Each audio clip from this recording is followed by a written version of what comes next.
앞 시간에 기와 또 혈, 진액에 대해서 배웠습니다. 두 번째 시간으로 또 그 오장에 대해서 배웠고요. 이번에는 세 번째 시간으로 육부에 대해서 공부해 보도록 하겠습니다. 육부, 자, 육부를 보도록 하겠습니다. 육부에서는 이제 표리 관계에 있는 간과 표리 관계에 있는 담 먼저 보도록 하겠습니다.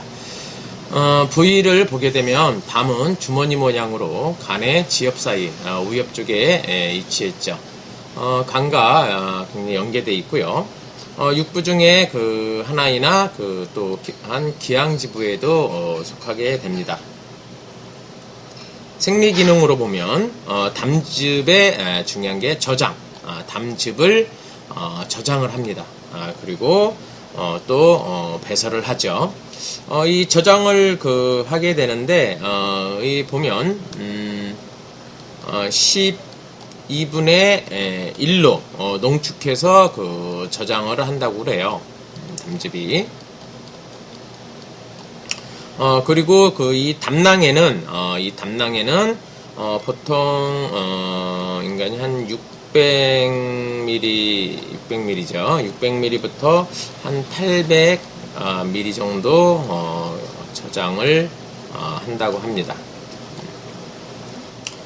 그래서 담즙은 간장에서 생성되고 맑고 깨끗한 그 액이고요. 담즙을 저장하고 분비합니다. 성질이 차고 맛이 쓰고 황록색이죠. 담은 아마 많이 보셨을 거예요. 그래서 음식물 그 소화 과정에서 소장으로 들어가 비위의 소화 기능을 도와줍니다. 담즙의 생성과 분비는 간의 그 소설 기능에 의해서 조절되죠.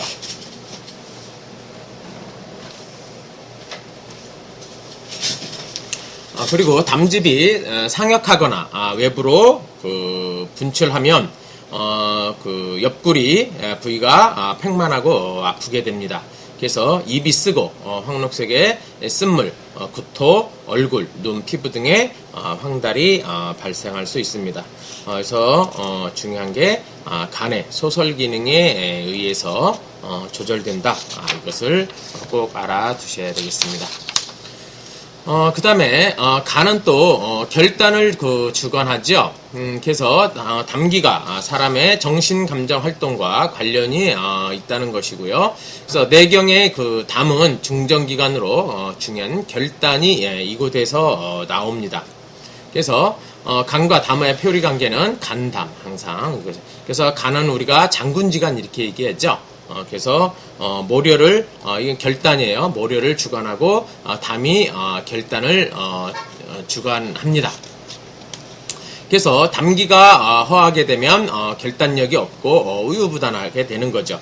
그래서 담기는 사람의 용감성이나 어떤 겁약성과 관련이 있습니다. 겁먹은 거죠. 그래서 임상에서 경계, 허겁, 불면, 꿈이 많은 것, 다몽 등 정신감정의 변화에도 항상 이렇게 담을 고려해서 치료하게 됩니다. 그래서 표를 보시면 주요 생리기는 담즙은 저장하고 배설을 주관한다고 그랬고 이 결단과 항상 관련이 있다라는 것을 우리가 알 수 있습니다. 이렇게 담을 좀 이렇게 살펴봤고요. 그 다음에 소장에 대해서 한번 또 공부해 보도록 하겠습니다. 소장은 어때요? 부위와 형상은 굴곡이 이뤄서 복강을 회전 중첩대에 서 있는 도관의 형태로 이렇게 쭉 이렇게 도관의 형태인 게 이런 거죠. 이렇게 이런 형태로 그 뒤에는 척부에 부착해서 왼쪽 방향으로 감겨져 있대요. 그래서 아래로는 그 회장과 접하고 배꼽의 상부에 부착되어 있습니다. 이 생리 기능을 한번 볼까요? 소장은 그 수성과 하모를 주관합니다. 그래서 수성이라는 거는 접수하는 거고 쌓아서 담죠. 함으로는 변화하고 소화시키는 겁니다. 그래서 위가 초부적인 그 소화한 내용물을 받아들여서 소화 흡수를 진행하는 작용을 하고요. 기능에 이상이 생기면 소화 흡수에 장애, 또 복통, 설사, 물근 이런 변을 보게 되겠죠. 그리고 이 소장은 또 청탁의 그 비별을 주관을 합니다. 그래서 비별청탁 우리가 얘기를 하는데요. 청은 음식물의 어떤 정화 부분에 있어서 영양물질을 말하는 거고요. 탁은 음식물의 조각 부분, 그러니까 찌꺼기죠. 이런 찌꺼기를 말을 합니다. 그래서 영양물질과 찌꺼기를 분리하게 되는데 위에서 받은 음식물은 어때요? 청기와 탁기를 분리해서 맑은 거, 청정한 기는 어때요? 비를 경유해서 전신으로 온몸으로 운송을 하게 됩니다. 따라서 다른 탁한 것은 어떻게 됩니까? 이런 찌꺼기 같은 것은 그 난문을 통해서 대장으로 주입 체계로 배출합니다. 여기서 이제 난문이라고 나왔는데요. 이 난문이라는 것은 그 소장과 대장과 연결된 부위예요. 소장과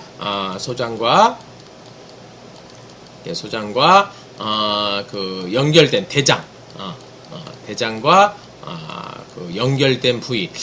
그래서 이걸 좀 말씀드리려면 그 칠충문을 좀 말씀드려야겠네요. 7개의 그 소화기관에 중요한 7개의 문이 있는데요. 7개의 문이 있는데 첫째로 그 보통 비문 이렇게 얘기해요. 이 비문은 뭐냐면 그 우리 입술이죠. 입술. 그리고 두 번째가 그 호문 이렇게 얘기를 합니다. 호문은 치아를 얘기합니다. 치아. 뭐 여기는 이렇게 중요한 거는 아닌데요. 그 다음에 세 번째는 이제 우리가 이제 흠문 이렇게 얘기를 합니다. 흠문. 흠문은 그 목젖. 목젖이시죠? 네. 목젖. 그리고 넷째로 이제 여기서 이제 이런 말을 이제 많이 나와요. 분문이라고 얘기를 해요. 분문. 이 분문은 그 위가, 제가 좀 위를 좀, 다시 그릴게요. 예를 들어서 이렇게 위가 좀 이렇게 생겼죠? 그래서 이렇게 위가 생겼다면 요 부위, 요 부위가 분문이에요. 그래서 위에 높은 데, 위에 높은 상구, 입구라 이거죠. 위에 높은 위에 상구 이렇게 얘기를 하고요. 그러면 5번 다섯 번째는 뭐가 있을까? 유문이라고 그래요.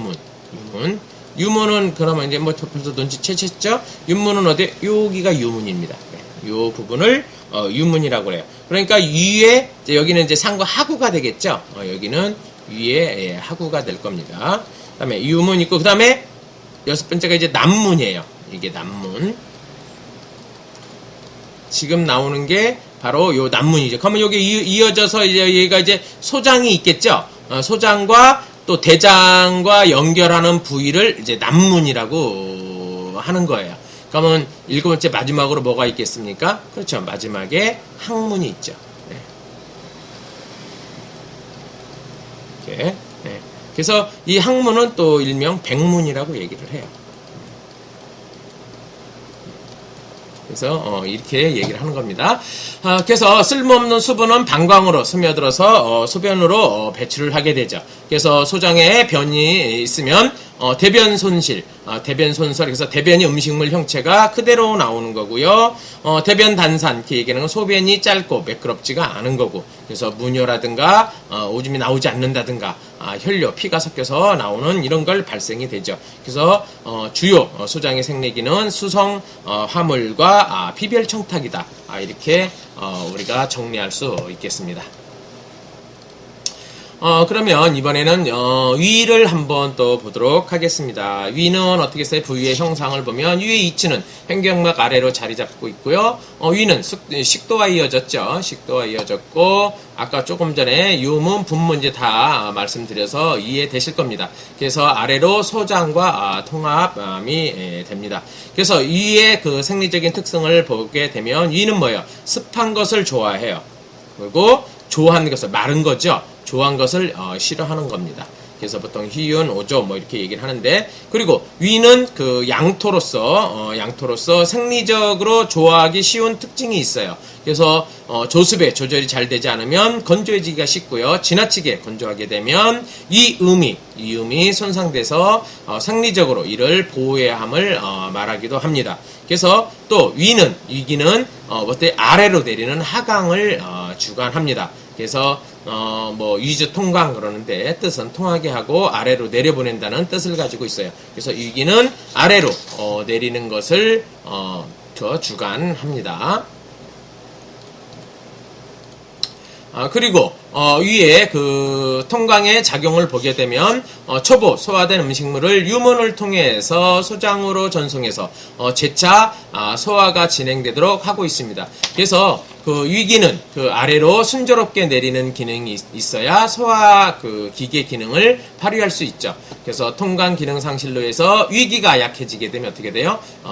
밥맛이 없는 식욕감퇴가 되고요. 중안에 그 배가 더부룩하니 팽만감이 생기게 돼요.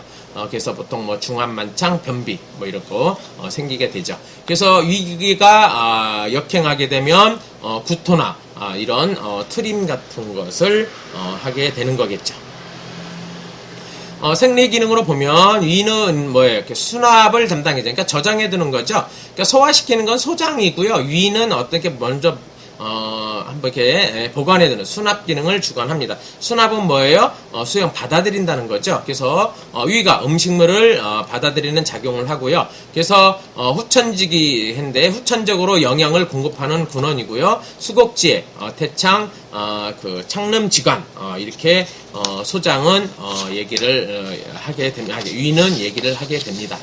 그래서 위는 그 수곡에 그 썩히는 그런 그 부숙이라고 하는데 위는 그 부숙을 그 썩히는 부숙을 주관하죠. 그래서 초보적인 소화 단계인 부숙 후 일부분 수곡 정리가 있는 비로 보내서 대부분 뭐예요? 그 위에 통강 작용으로 해서 소장으로 보내지게 됩니다. 위에 기능 장애가 발생하게 되면 식욕 부진이 있고 식사량이 감소하게 되고 소화불량이나 유암, 팽만통 같은 것이 생기게 되겠죠. 그래서 위는 주요 생리 기능은 뭐예요? 수납하고 수곡하고 수납하고 썩히는 그런 기능을 많이 하죠. 그래서 통강을 주관하게 됩니다. 밑으로 내리고 통하게 한다고 할 수 있습니다. 그러면 이번엔 또 대장을 보도록 하겠습니다. 대장은 먼저 형상을 봐야 되겠죠? 그럼 부위와 형상을 보면 형태는 결장이 우측으로 돌면서 쌓여서 16개의 굴곡으로 이루어져 있습니다. 그래서 대장은 소장과 연결되어 있는데요. 이것을 앞에도 말씀드렸지만 난문이라고 합니다. 그래서 맨 밑에 있는 항문으로 빠져나가게 되죠. 그래서 생리 기능으로 보면 보통 전도 조박 이렇게 얘기를 하는데 대변을 생성해서 배설시키는 거죠. 그래서 소장이 보낸 내용물을 그 여분의 수분을 흡수하고 또 대변을 형성해서 체외로 배출을 합니다. 그래서 대장이 허하게 되면 수분 흡수가 무력해져서 수곡이 섞여서 내려와서 뭐 설사, 장명, 복통 같이 일어나고요. 대장이 실하고 열이 많게 되면 어떻게 돼요? 수분이 부족해서 장에게 고갈로 인해서 그 변이 딱딱해져서 변비가 오거나 변을 보기가 힘든 대변불통이 되겠죠. 그래서 습열이 이 대장에 쌓여서 맺히게 되면 대장의 기가 울체돼서 복통이라든지 2급 후중이라든지 병농 이렇게 피가 섞여서 나오는 이런 것을 느낄 수 있습니다. 대장은 또 이렇게 큰 그건 없으니까 요 정도로 공부하도록 하고요. 그러면 또 넘어서 방광을 보도록 하도록 하겠습니다. 방광은 어떻게 생겼습니까? 방광은 하복부 중앙, 그죠? 신장이 하복부 대장의 전면에 위치하는데요. 위에는 그 순유관이 있어서 신과 연결되어 있고요. 아래로는 요도가 있어서 전음으로 통하게 됩니다.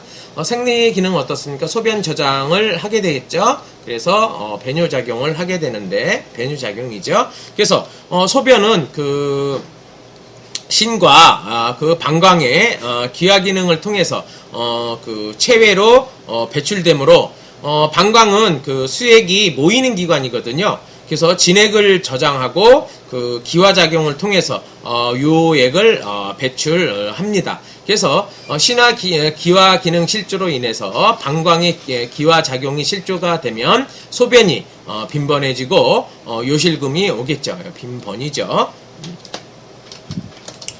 그리고 그 방광의 그 열이 형성 되게 되면 소변이 빈번해지고 그 급해지며 배뇨통이 옵니다.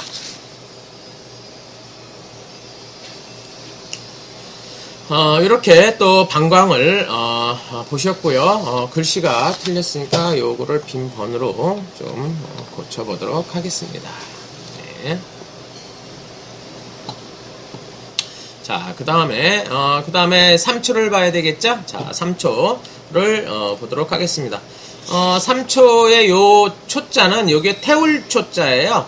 태운다는 거죠. 초자고요. 그래서 그 수액의 그 통로고 그 원기가 다니는 곳이죠. 3초는. 그래서 부위와 형상을 한번 보게 되면 상초, 중초, 하초 이렇게 크게 세 개로 나누게 되는데요. 인체의 내장을 다 포괄하는 하나의 그 크게 보는 기관이에요. 상초는 어디예요? 제가 앞에도 잠깐 말씀드렸을 텐데 횡격막 이상의 부위를 얘기하는 건데 그냥 쉽게 생각했어서요. 사람 몸뚱아리가 있다면 여기가 허리라고 그럴게요. 여기가 배꼽이고 여기가 젖꼭지고 여기가 목이에요. 이렇게 보면 이 젖꼭지 이 위에 횡격막 위에 이쪽을 상초 이렇게 보셔도 됩니다. 이렇게 이 부분을 상초라 하고요. 이 횡격막부터 이 배꼽까지 여기를 중초라고 해요. 그리고 이 배꼽 밑에부터 여기 허리 이제 단전 여기까지를 우리는 보통 이 밑을 이제 하초 이렇게 얘기를 합니다. 그래서 이렇게 세 개를 3초라고 하죠. 그래서 횡격막 이상에 보이고 심비폐를 포괄하며 횡격막 이하의 그 배꼽이죠. 배꼽의 이상을 중초로 하고 그 다음에 비위를 포괄해서 제2야 밑으로 간, 소장, 대장, 심, 방광, 여자포 등을 포괄하는 게 하초입니다. 그래서 생리 기능을 보게 되면 전신의 기화 작용으로 본 3초인데 3초는 그 통행 원기를 주관하죠.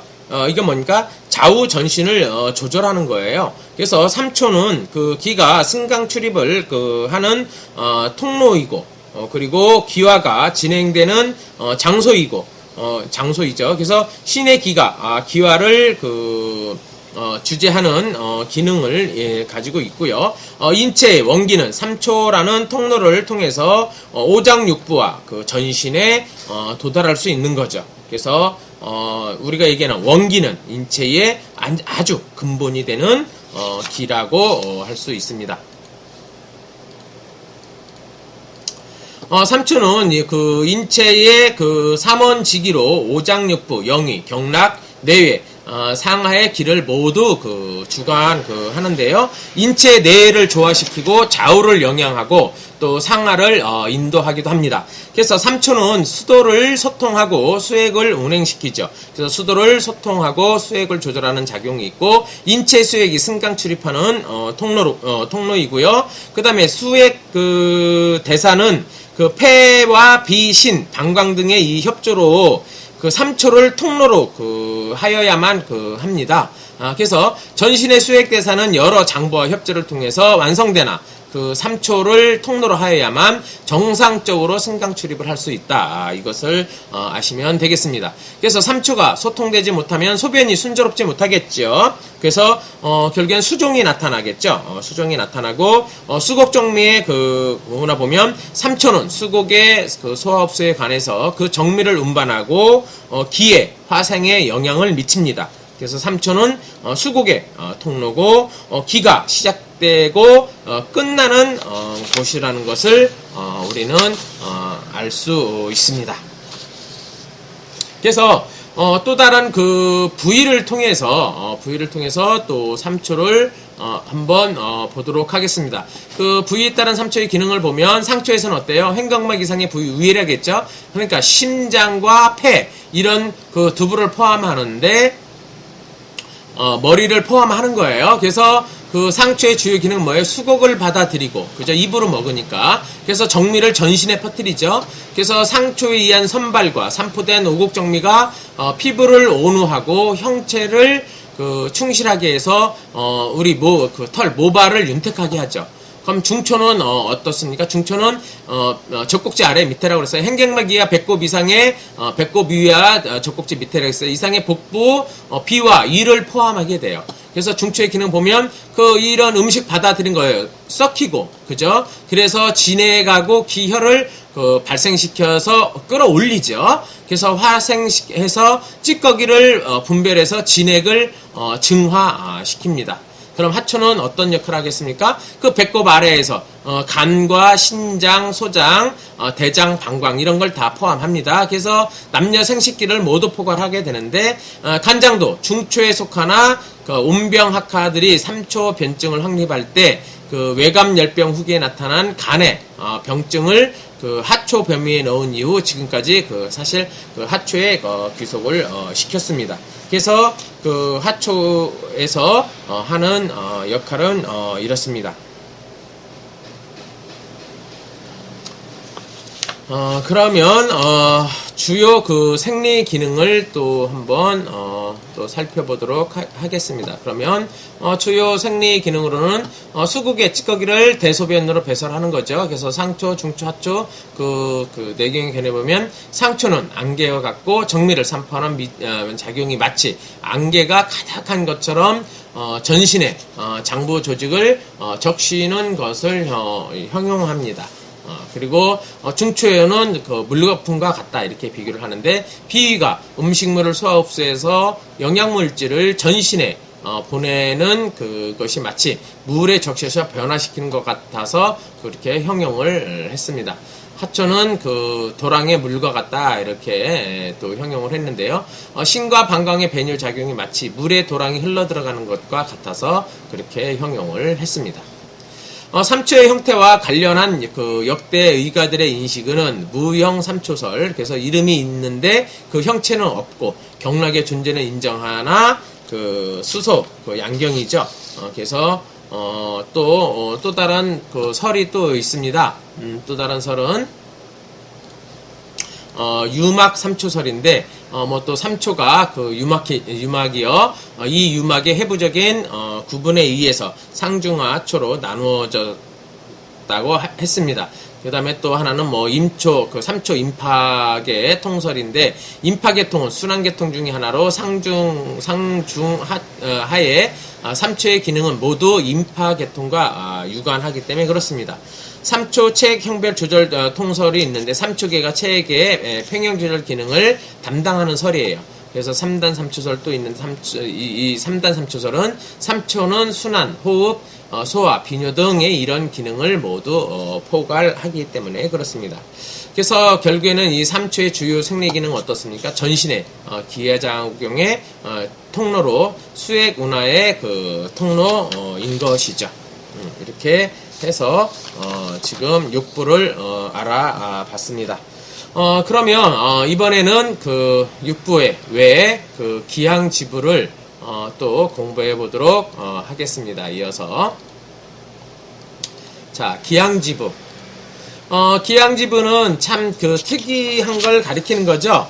기는 특이한 거를 가리키는 거고요. 이게 그래서 그 항은 항상 존재하는 의미로서 그 뇌, 보통 수, 골, 맥, 담, 여자포 이런 걸 얘기합니다. 그래서 형태적으로는 가운데 이제 비가 있어서 부와 그 유사한데, 기능적으로는 그 전기를 저장하고 이제 배출은 이렇게 나가는 건 없어서 장과 비슷해서 참 묘하다 그 해가지고 이제 기항지부 이렇게 이름을 부르게 됐습니다. 그러면 뇌에 대해서 한번 보도록 하겠습니다. 뇌의 주요 그 생리 기능은 뭐예요? 정신 그 사유를 주관하죠. 그래서 뇌는 두개골에 위치하고 수가 모여서 구성되어 있습니다.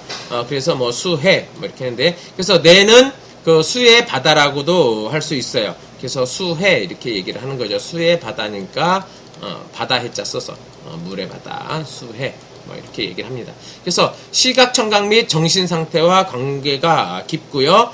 수해가 그 넉넉하게 되면 그 몸이 경쾌하고 건강해서 체력이 왕성하죠. 그래서 대신 거꾸로 수해가 부족하게 되면 어떻습니까? 머리가 어지럽고 귀가 또 울리고 정강이도 시리고 눈앞이 캄캄해집니다. 그래서 사지가 무기력해져서 눕기를 좋아합니다. 또 이어서 다섯 번째는 그 상부의 기가 부족하게 되면은 그 내수가 충만하지 못해서 귀가 울리게 되고 머리가 무거워서 지탱하지 못하고 숙여지고 눈앞이 어지럽죠. 그래서 내수가 충만하지 않으면 이렇게 이명이라든지 아니면 그 눈이 아픈 목현이랄지 뇌, 눈 모두 다 이 그 두부에 이렇게 머리에 있기 때문이죠.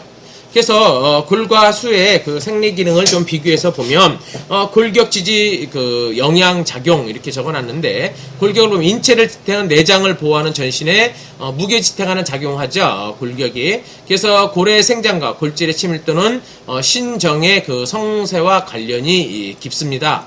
그래서 이런 신장은 전기 저장을 주관하고요. 전기는 수를 생성하는 수는 골에서 충만해지고 이 골은 결국 수의 영향에 의지하게 되죠. 그래서 수는 골강 속의 기름과 같은 물질인데 골수는 보통 뼈 속에 있는 것이고요. 또 그 피를 만드는 조혈기관입니다. 그리고 척수는 척추관에 안에 들어 있고요. 뇌수는 두개골에 있는 것이죠. 그리고 수는 수는 뼛속에 자리 잡고 뼈를 보양하게 됩니다. 그래서 그 이제까지 얘기한 게서 혈화하게 되면 그러니까 혈이 약하게 되면 신을 보호해야 되겠죠. 신장을 보호해서 정을 충만시켜야 합니다. 그래서 신정이 부족할 때는 항상 정을 충만시켜야 된다는 것을 아셔야 되겠고요. 혈이 부족할 때는 어때요? 신부터 보장해줘야 되겠죠? 그래서 이 신을 보호해주기 위해서 그 중국의 유명한 한애 있죠? 화타라고 분이 계십니다. 침을 많이 놓는데, 이 화타 같은 경우는 그 신장의 협착열이라고 그래요. 등 뒤에 흉추와 요추에 거기를 우리가 이제 협착혈이라고 하는데, 이 협착혈에 주로 사용을 했어요. 이 협착혈은 좌우로 34개의 혈을 가지고 있는데, 뒤에 흉추가 몇 개죠? 12개죠? 흉추가 12개가 있고요. 요추가 5개가 있죠. 네. 목뼈 밑에, 목뼈는 경추. 경추는 7개가 있습니다. 참고로. 근데 이제 협착혈은 이 흉추부터 얘기해요. 그래서, 예를 들자면, 목뼈가 7개에, 이렇게 목뼈가 있고, 그 다음에, 여기가 어깨라면, 이제 흉추가 이제 어깨 뒤로. 여기까지는 움직이고요. 여기부터는 움직이지가 않죠. 이 뼈는 우리가 개인적으로 움직일 수가 없죠. 그래서, 이렇게 쭉, 이렇게 12개가 있고요. 그 다음에 이제 밑에 이제 요추가 이렇게 5개, 엉덩이 부분, 이렇게 5개, 이거를 얘기하는 겁니다. 그래서 좌우로, 이렇게 양쪽으로, 이렇게, 예. 요걸 우리가 협착혈이라고 그래요. 이렇게 침을 이렇게 놓습니다. 예. 이게 협착혈이라고 하는데, 그러니까는, 흉추 12개, 요추가 5개니까 17개죠. 17개를 양쪽으로, 17개를 양쪽으로 놓으니까 2개 곱하면, 34개의 혈이 되는 거죠. 이렇게 해서, 놓게 되는데, 이것은, 신장을, 굉장히, 허리를, 강하게 해주는, 그런, 침이라 할 수 있습니다. 그래서, 여기를 놓게 되면, 척수신경을 자극하게 되는 거예요. 여기서, 신장을, 보양하는, 그런 역할을 하게 되죠. 자, 그럼 맥을 한번 또 보도록 하겠습니다. 중요 그 생리 기능으로는 그 기혈의 운행의 통로고요. 맥은 맥관으로서 심과 통하고 관관이며 기혈 운행의 통로입니다. 그래서 영혈을 제한해서 외부로 넘치지 않게 하는 기능을 우리는 이제 맥이라고 하죠. 그래서 뇌경맥은 그 혈의 부위입니다. 그래서 기혈의 순행 속도가 느려지게 되면 어혈이 생기겠죠. 그리고 빠르면 출혈이 생기는 겁니다. 그래서 그렇게 우리는 맥을 또 기양집으로 하나 보고요. 또 그 뭐가 있습니까? 여자포가 있죠. 여자의 자궁이죠. 생리기능은 여자의 월경을 당연히 주관하게 되고 임신을 주관하죠. 그래서 여자는 이 포궁이라 해가지고 자궁이라고 보통 우리는 얘기를 합니다. 그래서 그 소복내 방광의 뒤 직장 그 앞에 위치한 배를 거꾸로 세워놓은 형태이게 되는데, 월경을 하고 태아의 잉태를 주관을 합니다. 그래서 심, 간, 비신 및 충백, 인맥 및 그 밀접한 그 인맥과 밀접한 관계를 하고 있죠.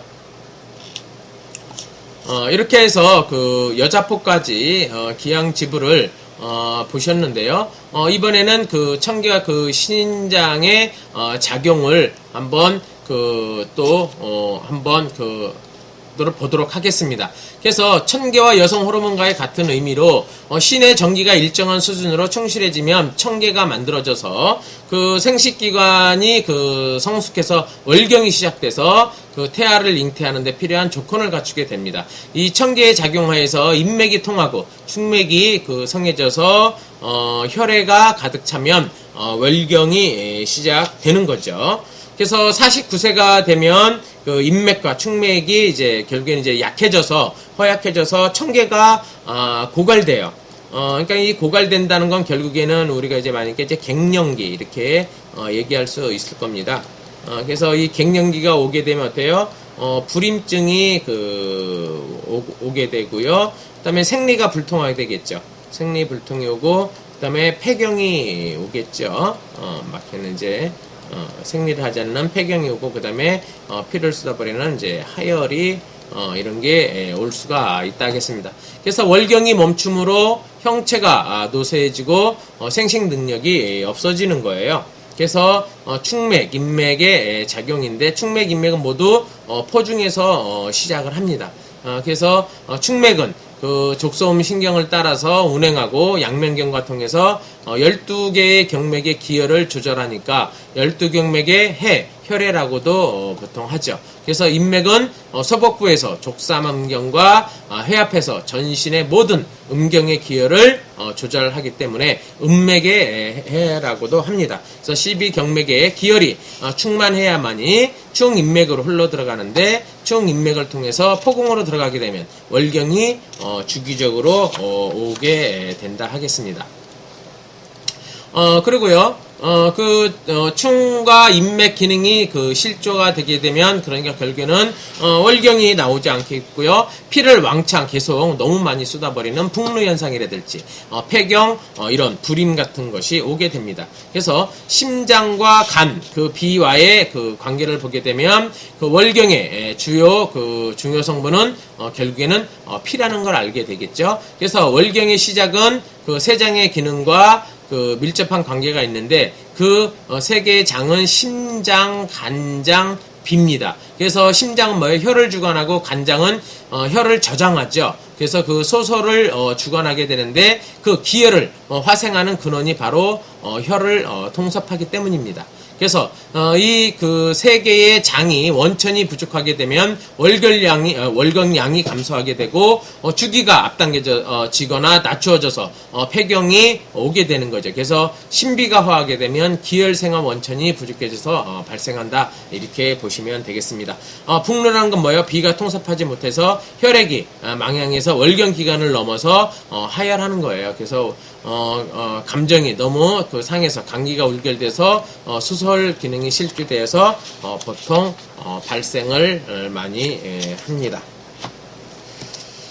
이번에는 이거를 모두 장부와 상관관계에 대해서 그러면 또 이제 또 살펴봐야 되겠습니다. 그러면 장부와의 그 상관관계를 한번 보도록 하겠습니다.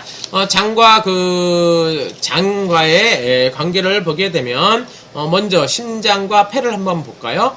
혈의 순행과 호흡 운동 사이에 관계가 있는데 심주혈과 폐주의 관계죠. 그래서 심주혈은 혈을 운행을 주관하고 폐는 호흡을 주관하죠. 그래서 심혈과 폐기의 상호 서로 의존하게 됐는데 폐의 기의 호흡이 정상이게 되면 이 그 심장도 추동추나 운동이 시작하게 되죠. 그래서 혈은 결국엔 이 기를 운반하게 됩니다.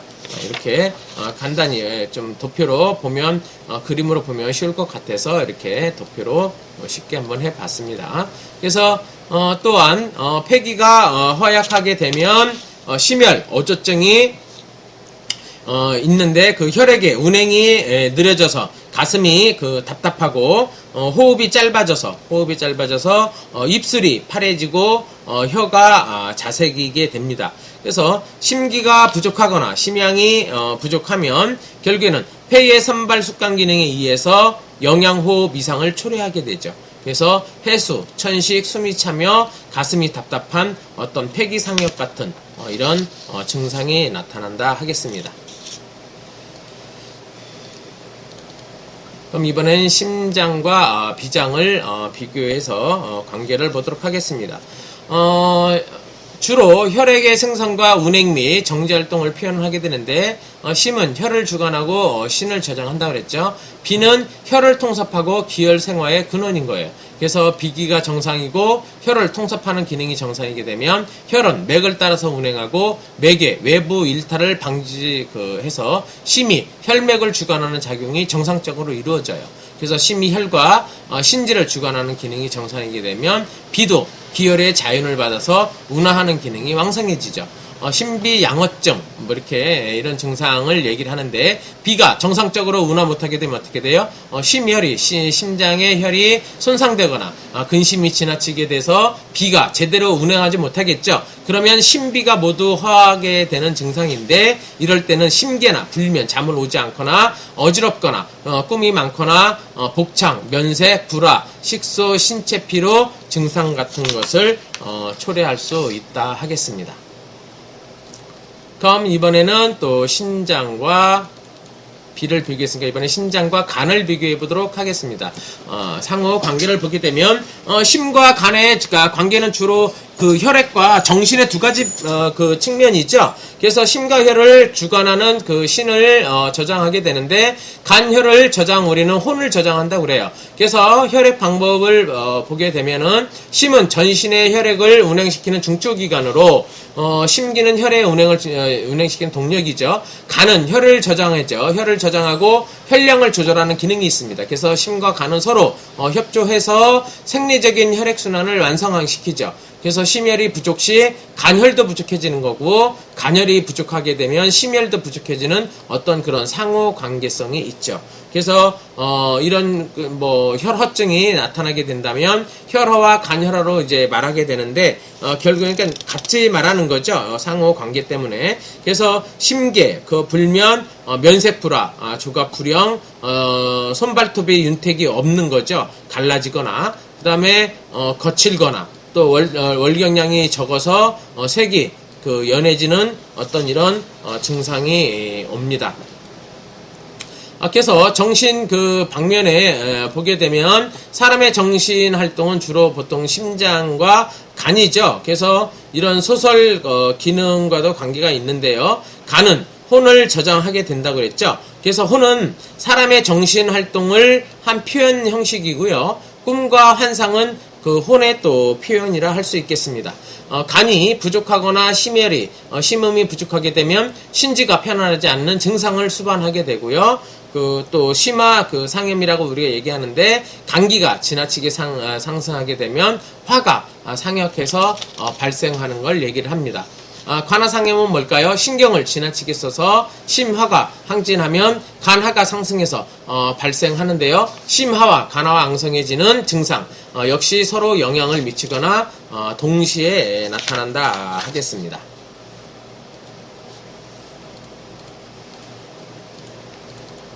이번 시간은 좀 이렇게 다 연결이 좀 되니까요. 좀 길어도 같이 이어서 계속 조금만 더 하도록 하겠습니다. 심과 그 신장의 또 상호 관계를 보게 되면 우리는 보통 심신상교 뭐 이것을 이제 수화상제의 관계인데 신장의 음기는 위로 잘 올라가고 심장의 양기는 아래로 잘 내려오는 상태에서 가장 건강하고 그 정상적인 상태라 할 수 있습니다. 그래서 장을 보게 되면 심신을 보게 되면 음양으로 보면 심장은 양이고 신은 음이죠. 위치로는 심장은 위에 있고 신장은 아래에 있죠. 그래서 오행으로는 심장이 불같은 화요, 신장은 차가운 수라 할 수 있겠습니다. 심심상교는 뭐 볼까요? 심화는 아래로, 심화는 반드시 그 신으로 하강하게 밑으로 하강해서 신양을 따뜻하게 온후한 다음에 신수가 한해지지 않도록 함께 유지를 하는 거죠. 신수는 위로 그 반드시 심을 상승해서 신음을 자양하게 하고 심화가 항상하지 않도록 조절을 한다 하겠습니다. 그래서 심신불교 증상 이렇게 나타나는데 그 심신불교 증상이라는 것은 음어화항이에요. 그래서 신음이 부족하니까 심화가 편중해서 편항 신음이 부족으로 상화가 강성해지고 생기는 증상입니다. 그래서 심계 실면 다몽 이명 요술사년 유정 이런 증상이 나타나고요. 신향이 고갈돼서 수액을 따뜻하게 온화하지 못하게 되면 양어로 인해서 수액이 범람해서 심을 침범하게 되어서 추위를 타고 안색이 창백, 심계, 수종 이런 증상이 나타나죠. 심혈이 부족으로 그 혈이 신을 보양하지 못하고 신정이 고갈, 내수가 공허해져 건망증, 어지러움증, 이명, 불면, 다몽 등 심신이 정혈이 일어나곤 합니다. 자, 그러면 이번에는 폐와 또 비를 또 비교해서 한번 또 보도록 하겠습니다. 폐와 비는 기의 그 생성과 수액대사의 두 가지 방면이 있는데 기는 폐를 주관하죠. 폐는 기를 주관하죠. 그래서 수도의 소통과 조절을 하고요. 그 다음에 기혈 생화의 근원인 수액의 운하를 주관을 하게 됩니다. 폐를 보면 뒤에 한번 볼까요? 폐는 입과 코로 볼 수 있고요. 비는 입과 그 귀를 이렇게 볼 수 있습니다. 그래서 주관하는 건 뭐예요? 폐는 호흡이고 비는 움직이는 운하입니다. 그래서 역할은 천기를 흡입하는 거고 비는 수곡정미 물질을 변화시켜서 운하하죠. 그래서 어떤 기의 형상을 이렇게 도표로 볼 수 있습니다. 폐기가 허약하게 되면은 정상적인 호흡 기능이 실조돼서 비기도 부족해지고 운하 기능이 실조가 돼서 기 생성이 결핍되겠죠.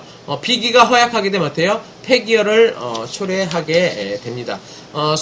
수액의 그 방면을 보게 되면 폐는 그 선발 그 습강을 주관하고 수도를 소통시키죠. 그래서 조절하는 기능을 가지고 있는 그 수액대사의 중요한 장기로 비는 수습을 운하하고 수액의 그 승강을 주도를 합니다. 그래서 비와 폐는 밀접하게 배합돼서 수액대사의 과정에 공동으로 보통 참여를 많이 하죠. 그래서 비의 운하 기능이 실조가 되면 수습을 운하하지 못해 담음이 생기고 폐의 선발 숙강 기능이 영향을 미쳐서 해천 다담하게 되는 것입니다. 그럼 또 계속 이어서 폐와 간을 보도록 하겠습니다. 폐와 간을 보도록 하겠습니다.